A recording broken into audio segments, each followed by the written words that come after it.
Everybody had told us this wasn't possible. You know, Maduro was just bragging 2 weeks ago in a car saying that his bunker was impenetrable. Maduro thought Trump was bluffing, that Trump was never gonna do anything to him and the people. Now they know America isn't bluffing. If I were to take a flight right now to Venezuela, I would end up in the same torture chamber as my friend. Specifically, Diosdado Cabello, who's still in power in Venezuela, has a hit job on Rubio since 2017.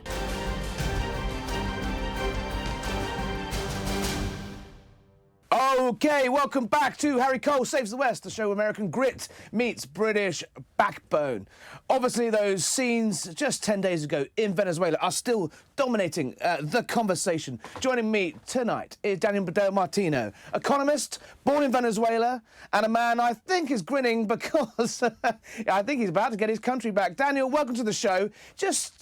We still haven't really got over those scenes of Maduro in cuffs, in his Nike tracksuit, with his headphones on, bound up on the Imajima, those astonishing scenes of him in a courtroom, the celebrations across South America, mostly from expats, from people who had been forced to leave Venezuela, miles other people in Venezuela. Just give us your reaction once again. Take us through what it felt like this 2026.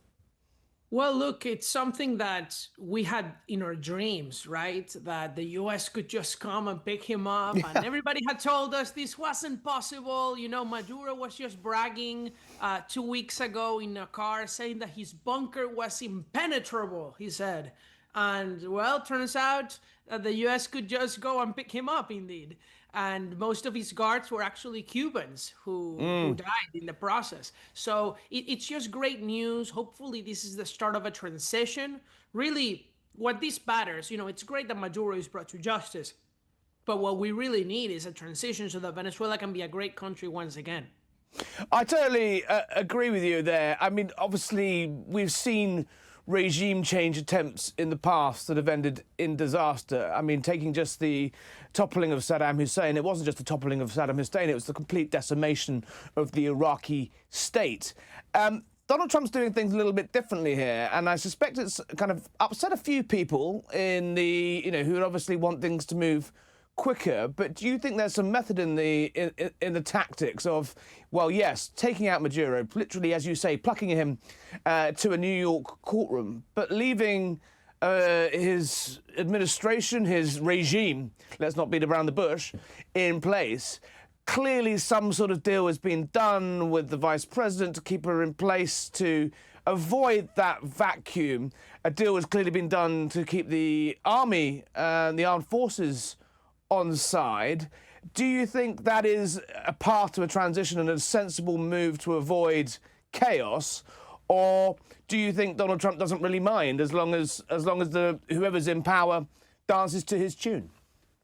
No, because the reality is that if the regime stays in place as it is today, by the end of Trump's presidency, the oil embargo will end. Do you think a Democrat is going to continue the military deployment indefinitely?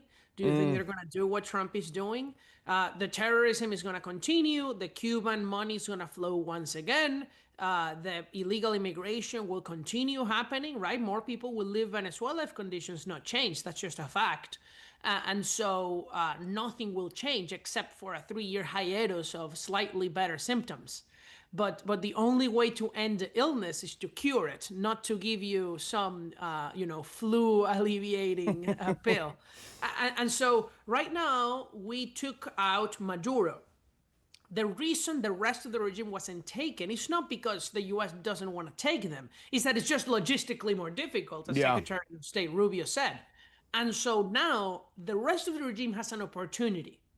The opportunity is they can keep all the stolen money they have, which is billions upon billions of dollars. Remember, Switzerland just found that Maduro had in his personal public, turns out, account over 100 tons of gold in Switzerland. It's funny how they only just found that out now, once he's in a court. It's weird how they just sort of didn't realize that all along, right? I'm a little upset. I think the Swiss need to come to terms with the rest of the world and tell us how much money the other people there have. I That's mean, they why. have a long track record of this, of not noticing trains going through their backyard and all that mysterious artwork and gold that they And managed to gold, that's right. acquire in the middle of the last century. It's a funny pattern there, isn't it? Yes, and so, and it'll probably all end up in Dubai, which is the world's hub for gold laundering, money laundering through gold. But regardless of that, the point is they have an opportunity to live with all their stolen money and live peacefully in an orderly way that through free elections. And so that's the point. However, because of what you mentioned about the armed forces, the armed forces are fully corrupted. They are fully a drug trafficking cartel. And so, how do you stabilize the country without boots on the ground from another country? I honestly find it difficult. And then, I mean, in terms of a transition, elections are an aspiration. I think the president has said essentially that he doesn't think it's physically possible to have elections yet, but he's not ruling them out. But it's going to take some time, not least because there's multi-million Venezuelans who have left Venezuela not out of choice, but would perhaps like to take part in that democratic process. How that would work out, but. Has the policies of the administration, the regime, yes, Americans are saying we're in charge, but they're not really doing it in terms of putting bodies and boots, as you say, into Venezuela. The policies of Hugo Chavez and Maduro, and now his hardline Marxist deputy, who's now been sworn in charge. Has anything really changed? The only thing that has changed is that about 40 of the over 1,000 political prisoners have been released. That's wow. it. That's it. And I have a friend that's in prison in one of the torture centers right now. She's 31 years old. She's been there for over 18 months now. And I'm not going to describe on your show what they do no, to of them, course. but I can imagine it's. And so we need things to change if we're actually going to solve the situation. If you ask me what I think should happen, I think that probably there are some back negotiations happening over which countries these people could go to so that they don't suffer the same fate. I think the problem Trump had before January 3rd was that Maduro thought Trump was bluffing, that Trump was never going to do anything to him and the people. Now they know America isn't bluffing. We actually can do all of this, and we will do it again if need be, if you don't live peacefully.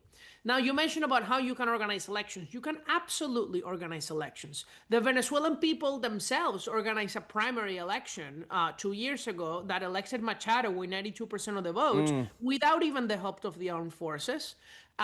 People in Venezuela have historically had the right to vote abroad, that the current regime has limited, so we weren't able to vote abroad. But certainly people abroad should be able to vote.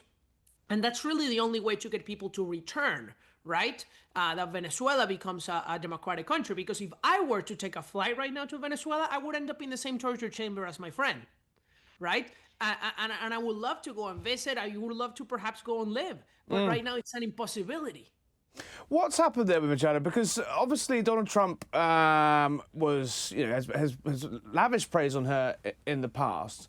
And then in those moments, in that press conference at Mar-a-Lago, shortly after the raid was announced, and the successful raid was announced, he said, look, well, she's a very nice lady, but she doesn't have the support. Is that his long-term position? I believe he's meeting her in the White House this week. Is that a long-term position, or was that a short-term sort of message to the regime that he wasn't going to immediately sort of try to impose the opposition into power? Do you think she has run out of road there, or do you think that actually he's playing a longer game in the fact that the last thing he'd want to do is publicly endorse a different leader to avoid that instability we talked about earlier? I think it depends on what he means. I think it's certainly true that Machado has the overwhelming popular support of a civilian population. But I think it's also true that the armed forces are not loyal to Machado in any way. Yeah. That's a fact, regardless of what I want, obviously. And so how can you have an orderly transition? This is why I think once you get a deal for the generals and the top four people who rule Venezuela now, which are Delcy, her brother, Diosdado, and Vladimir Padrino, those four people. Once they have a deal to leave Venezuela peacefully after an election, then I do think that you need in that transition phase to have probably some troops from Latin American nations willing to pitch in to stabilize the country so that there's not a coup that returns them to power, right? We have countries that are allied of our cause that would be very well positioned to have a few thousand troops in Venezuela. Among them, Argentina. Among them, Chile, the new, conservative government, the Dominican Republic, Colombia. After they hold an election and the left loses in a few months, the Colombian army is the most prepared army next door. Experienced fighting guerrillas that Maduro has supported. So if you have that force there for a little time, I think that that's what's going to allow democracy to consolidate. Do you think those conversations being had, are plans underway for that to happen yet? I am not sure, but I think it's something that Machado certainly has in mind. I think a lot of this will hinge on how this meeting goes with Trump on Thursday. They just announced it's going to be on Thursday at the White House. I hope it's an Oval Office meeting. I hope it's a dignified thing. Yes. I hope that she gives him the Nobel Prize, because the reality is that Trump has done. I mean, this wouldn't be possible without Trump, Harry. Yeah. And the regime knows it, which is why this transition must happen while Trump is in office. Because no matter who succeeds Trump, whether it's a Republican or a Democrat, nobody has the guts but Donald Trump to do what was done on January 3rd. Are you confident that there's Marco Rubio has obviously played a significant role in this. His stock in America, and I suspect in South America, is soaring at the moment. He has obviously played an integral role in this. He has his eyes firmly on Cuba next. However, J.D. Vance, the vice president, was kind of the missing man in all of this. He's obviously the front runner to be the next US president, but his foreign policy is a lot more hands-off. Is there a worry that, you say that this all has to happen under Trump? Are you worried about, if it is J.D. Vance, that things could become quite isolationist again quite quickly? Look, I just think that no other Republican, it's not even about J.D. Vance, maybe only Marco Rubio would do what was done on January 3rd. But I don't think any other Republican, whether it's J.D. Vance, whether it be any Republican that I know in office, would do what was done. Trump is just somebody that I think takes risks and is willing to support things that are not traditional. Yeah, that's for sure. And that's why he has been successful. Obviously, the Democrats, none of them would do anything. In fact, they're trying to obstruct President Trump from Congress, including the help of a few, squishy Republicans. But they're not going to succeed. So I do trust Marco Rubio's judgment, in part because you have to remember, Rubio has known these people in Venezuela for decades. The Maduro regime, specifically Diosdado Cabello, who's still in power in Venezuela, has a hit job on Rubio since 2017. They wanted to murder him because the Maduro regime identified from very early on that Rubio was a threat to their survival. Quite rightly so. They were right. They were right. They just failed. And so Rubio also understands that Venezuela, unlike Cuba, but has oil, number one, that's important and good for us. And number two, has an active opposition democratic movement ready to take over, something that Cuba unfortunately doesn't because of, the repression is greater, it's longer. But once Venezuela is a free country, I'm pretty sure a free Venezuela will help liberate Cuba. On that, with your economist hat on, obviously the dependency of Cuba on subsidized Venezuelan oil is well known and now been turned off. Wishful thinking, perhaps, but how long do you think that the Cuban regime can survive without that life support? Unfortunately, they actually can survive a long time. In part because they already went through a period like this called the special period in the 90s. That's from when the Soviet Union fell until Hugo Chavez took office. That was an 8-year period. It took 8 years and they survived it. People starved to death, but they survived. And so that's why they call it special, a nice phrase. And in addition to that, the Mexican government is actually collaborating with Cuba and sending them free oil now from the Mexican state-owned oil company. You have to remember, the Mexican government is no friend of freedom-loving people anymore. It's a real shame. And so I think that the only way for Cuba to be free is for Venezuela to actually become free and actively collaborate in sabotaging the Cubans. What can we learn? What's broadening out the sort of look at Venezuela? It's been a torrid 24 years for your country of birth. It has been a torrid, horrible experiment, just as Cuba is coming up to 60 years of horrible experimentation in human misery. We've seen some moves towards sort of liberalising the oil market, bringing back American companies into Venezuela. But beyond that, how lasting is the damage going to be, and how broad and deep are the reforms going to be to bring that once beautiful and great, rich country back to Western standards? Yeah, it's much easier to destroy than it is to build. Just like it's easier to demolish a skyscraper in a matter of hours with dynamite, it takes, maybe months, if not years, to build it, right? And it's the same with an economy, because an economy is about that. It's about building actual physical structures too, not just in our heads. And so that takes time.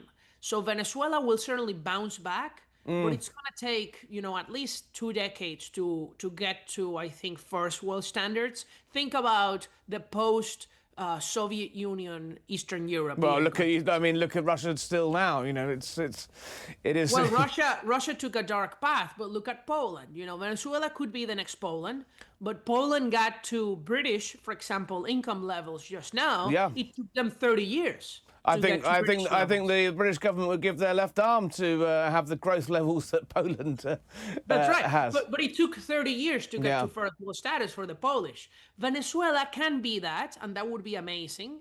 Venezuela also has something Poland doesn't. We have oil. Yes. That I think helps a lot.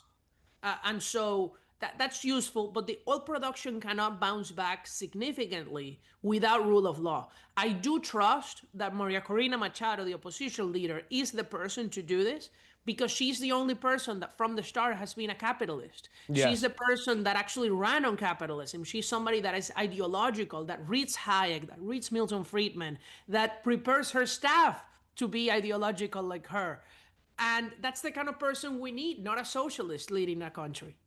Daniel, sorry, it's Daniel DiMartino. Look, it's going to come back and see us soon. I want to keep an eye on this, and you're obviously full of hope and optimism that it can be done. But as you say, it's going to take a long, long time.